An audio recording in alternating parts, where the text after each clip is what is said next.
પેલા પુઠ્ઠું તો વાંચ. પુઠ્ઠા પર કંઈ નથી લખ્યું. હાથી અને બકરી. ઝાડ નીચે એક હાથી સૂતો હતો. ખિસકોલી અને સસલું ત્યાં રમતા હતા. સસલાએ જોયું કે હાથી ઝાડ નીચે સૂઈ રહ્યો છે.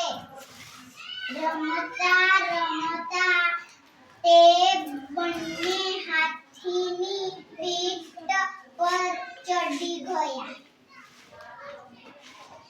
એટલામાં ત્યાં એક બકરી આવી.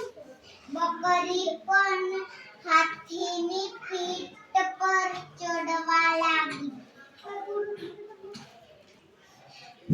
અચાનક હાથી ઊંઘમાંથી જાગ્યો.